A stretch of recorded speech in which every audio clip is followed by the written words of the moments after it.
So భారతీయుడు 2 ಪಡಂ ಪಾತ ಪಡಂ ಕೇವಲமான ಪಡಂ ನನಸೆ ಬಡಾ ಪೆರಿಯ ದೊಡ್ಡ ಪಡಂ ಏನು ಇಲ್ಲ అండ్ వరుదడి పాతంబోదు వరుదడే పాతంబోదురు ఏదో మన భారతీయుడు 2 ఇంకా పడం డీటెయిల్ వందు ఏఆర్ రెహమాన్ లేకపోవడమే ప్లస్ పాయింట్ సినిమాకి main plus point A R Rahman లేకపోవడమే ఎందుకు అని మీరు ఆ చిరునవ్వు నవ్వొద్దమ్మా ఎందుకు అని అంటే ఒకవేళ ఏఆర్ రెహమాన్ ఉంటే మళ్ళీ మ్యూజికల్ హిట్ కొడుకునేవాళ్ళు అవునా కదా అందుకే ఆయన తప్పియడం ప్లస్ పాయింట్ దాని తర్వాత సినిమాలో నెగిటివ్ ఏంది అని అంటే అవినీతి పైన పాల్పడేటప్పుడు జరిగే పర్యవసనాలు ఏం జరుగుతాయి what is the side effects అది ప్రిపేర్ చేయలేదు భారతీయుడు 2 రండి పోరాడండి అన్నాడు పోరాడాలంటే పొట్టలో కూడు ఉండాలి కదా ఆ కూడిచ్చేవాడు తండ్రి కదా ఆ అన్యాయం చేసినాడో అవినీతి చేసినాడో తెలియదు వానికైతే కూడిచ్చాడు కదా ఆ కూడు వెళ్ళిపోతే నేను ఎట్లా పోరాడాలి అనేటువంటిది ఈ పాయింట్ ఆయన రేస్ చేయలేదు ఈ పాయింట్ని కూడా చూపించినట్టయితే సరే మన ఫ్యూచర్ కూడా చేయొచ్చు ఈ పాయింట్ని ఎవరు రేజ్ చేశారంటే మోడీ గారు రేజ్ చేశారు మోడీ గారు ఒక స్కీమ్ తీసుకొని వచ్చారు దానివల్ల ముందు తరాలకు ఖచ్చితంగా అవినీతి అనేది తగ్గుతుంది జపాన్ ఎదిగింది చైనా ఒదిగింది ఇజ్రాయిల్ పడుతుంది పుడుతుంది ఇవి కాకుండా ఉంటాయి అన్నమాట ఒక పథకం ఉంది విల్ డిస్కస్ లేటర్ అండ్ ఇంకోటి సేనాపతి అన్నారు కదా there is no Senapathi in this character సేనాపతిని ఇంకా వాడలేదు జస్ట్ మేకకు పులికి వేరే వేశారు సేనాపతి క్యారెక్టర్ పార్ట్ 2లో భారతీయుడు 3లో రివీల్ అవుతుంది అండ్ ఒక ఎమోషన్ చూసావా ఫస్ట్ టైం సిద్ధార్థ్ పైన నా కోపం వచ్చింది తల్లి చనిపోతే ఎమోషన్ ఎట్లుండాలి తెలుసా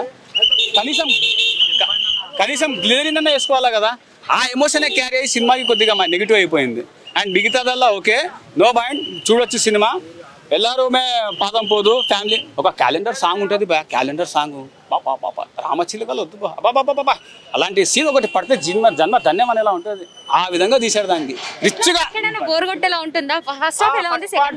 ఫస్ట్ పార్ట్ ఈజ్ బ్యాగ్డ్ క్యారీ బ్యాగ్డ్ అర్థమైందా బట్ పార్ట్ 2 ఈజ్ పార్ట్ 2లో కమ్ బ్యాక్ ఇండియన్ అన్నప్పుడు పార్ట్ 1 ఇంటర్వ్యూలు ఉంటుంది కదా ఇంటర్వ్యూల ముందు పార్ట్ 2లో గో బ్యాక్ ఇండియన్ అన్నప్పుడు ఆ ఎమోషన్ క్యారీ అవ్వడం వల్ల సినిమాకి కాస్త బరువు వచ్చింది సో దానివల్ల ఆడియన్స్ ఏమనుకుంటారంటే ఓకే నో ప్రాబ్లం మనం పెట్టిన పైసలకి మనకు వచ్చేసినాయి అని చెప్పేసి సో బేసిక్ థింగ్ ఏంటంటే if there was no Kamal Haasan might be movie నాకు చెప్పలేను దాని గురించి మైట్ బి సినిమా మూవీలో హైలైట్స్ అంటూ ఏం లేవమ్మా శంకర్ గారు ద ఓన్లీ థింగ్ శంకర్ గారు 3 పడవల పైన ప్రయాణం చేశారు ఐ థింక్ శంకర్ గారు ఒక పడవ పైన ప్రయాణం చేసితే బాగుండేది ఇంకో విషయం ఏంటంటే నెగిటివ్ ఏంటంటే ప్లస్ ఆయన ఉన్నాయి కథని తమిళనాడు నుంచి స్టార్ట్ చేసినప్పుడు అక్కడక్కడ తీసుకొని పోతాడు అక్కడ నుంచే దాని బ్రాంచెస్ ఇప్పుడు ఒక బ్రాంచ్ ఒకటి ఓపెన్ చేసిన బ్రాంచ్ లాగా తీసుకొని వచ్చి సినిమాకి బాగుండేది కానీ అక్కడక్కడ తీసుకుపోయి మళ్ళీ ఎక్కడిక్కడ తీసుకొని వచ్చేస్తాడు అనమాట సినిమాని అది కొద్దిగా జనాలకు కన్ఫ్యూజన్ వస్తుంది what we are watching are we really watching Bharateeyudu 1 అని సో ఇంకోటి విషయం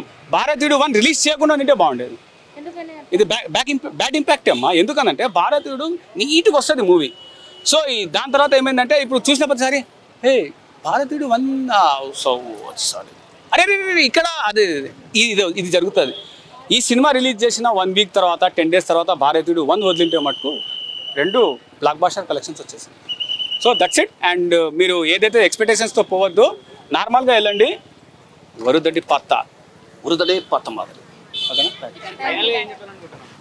నేనే డైలామాలో ఉన్నా ఆయన గొప్పగా చెప్పిండు తెలుసా ఒక నిమిషం శంకర్ గొప్పగా చేసిండు ఏం తెలుసా పార్ట్ 3 ట్రైలర్ వదిలేసిండు డైలామాలో వదిలేసిండు ఇంకా మీ ఇష్టం మీ సాగు మీరు రావండి సినిమా హిట్టా సూపర్ హిట్టా బ్లాక్ బస్టర్ అనేది డైలామాలో వదిలేసాడు రాలేదన్నా నాకు సినిమా చూడడం రాదు నాకు రాదు స్క్రీన్ ప్లే అంటే ఏం చెప్పు what is the screen play చెప్పు if you don't have a knowledge that one please don't ask what is the screenplay ఇప్పుడు నీకు ఒక షాట్ ఇట్లా ముందు నుంచి తీసుకున్నప్పుడు నీ కంటిన్యూటీకి 2 అడుగులు ముందు నుంచే తీసుకొని ఒక డైలాగ్ దాన్ని స్క్రీన్ ప్లే అంటారు నేను ఇలా చూపించి కెమెరాని అట్లా పెట్టి చూపిస్తే అదే చెప్తున్నా నేను కూడా అర్థమైందా నువ్వు చూసావా cinema first of all no you did not watch the movie ఆయన ప్రోడక్ట్ అమ్మాడు నాకు ప్రోడక్ట్ కొద్దిగా 50-50 ఛాన్సెస్ వచ్చింది నేను చెప్తున్నా ప్రోడక్ట్ కొనండి అన్నాడు కమల్ హాసన్ కొన్నాను నాకు ఆశ్చర్యకంగా కనిపించింది నేను చెప్పాను కేవలం మన పడం సినిమా అయితే బాగుంది కాకపోతే స్లో ఉంది భారతీయ 2 ఓకేనా ఇండియన్ 2 కూడా అంటాము మనకి స్లోగా అయితే ఉంది. కొద్దిగా సాంగ్స్ అనవసరంగానే అనిపించింది. ఇంకా కొన్ని యాక్షన్ సీన్స్ కూడా కొద్దిగా కట్ చేసింటే ట్రిమ్ చేసింటే అంటే 3 hours ఉంది కదా,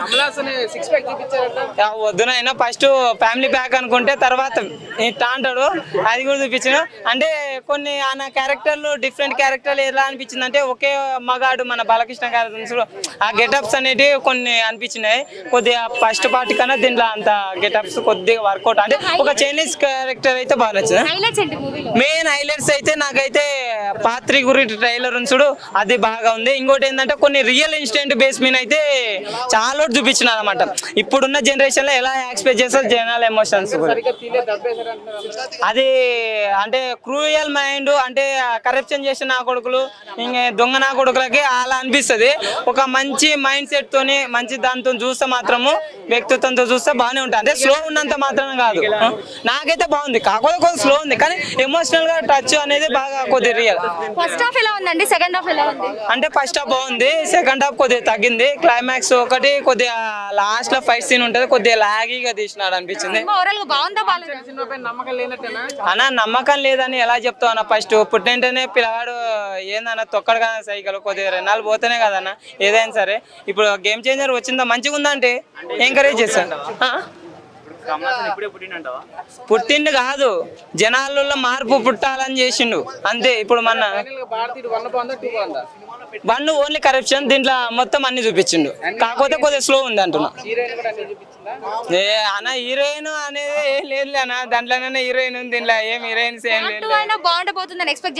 పాత్రి అయితే ఎక్సలెంట్ ఉంటది, దాని మీద హై ఎక్స్పెక్టేషన్స్. ఇప్పుడే ఆల్రెడీ కూడా చాలా మందికి 3 చూడాలి 2 కన్నా అనేది అయితే ఎక్కువ అయితే ఇంటెన్షన్ అయితే ఎక్కువ ఉంది.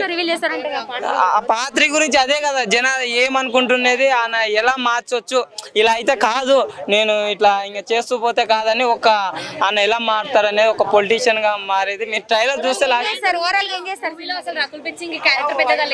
కొద్దిగా ఆమె ఇంపారెంట్ రోల్ అయితే లేదు. పక్కల క్యారెక్టర్ అన్న ఆమెదన్నా బాగుంది, ప్రియా శంకర్ భవాని ఆమెదన్నా కొద్దిగా ఎక్కువ బాగుంది. కానీ రాకుల్ ప్రీత్ సింగ్ అయితే కొద్దిగా తక్కువ ఉంది క్యారెక్టర్ అయితే. ఆయనది గోల్ వేసుకొని కొద్దిగా ఏదైనా ఫ్యూ సెకండ్స్ అంతే, ఎక్కువ అయితే ఏం లేదు అనమాట. చూశాను.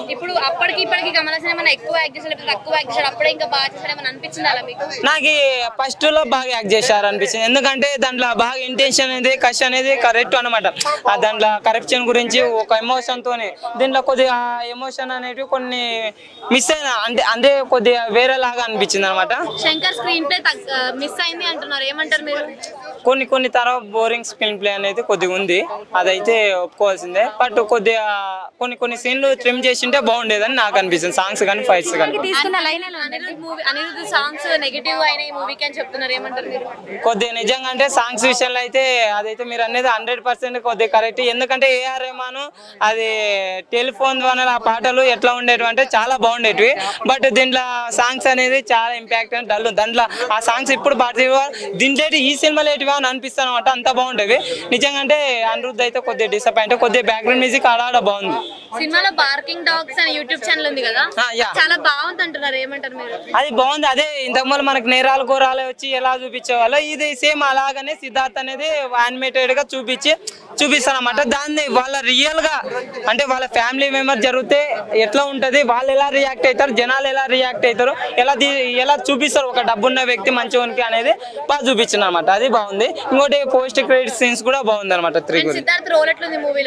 సిద్ధార్థ్ రోల్ అనేది కొద్దిగా ఎమోషనల్ గా ఉంది. లాస్ట్ కు అలా అవుతాడని నేను అంత ఎమోషనల్ అవ్వు కదా, నా ఫ్యామిలీ అయితే ఏమి పక్క వాళ్ళ ఫ్యామిలీ అయితే ఏమి అంటే అవతల అమ్మాయి అయితే అనేది కొద్దిగా ఉన్నింటే బాగుండే.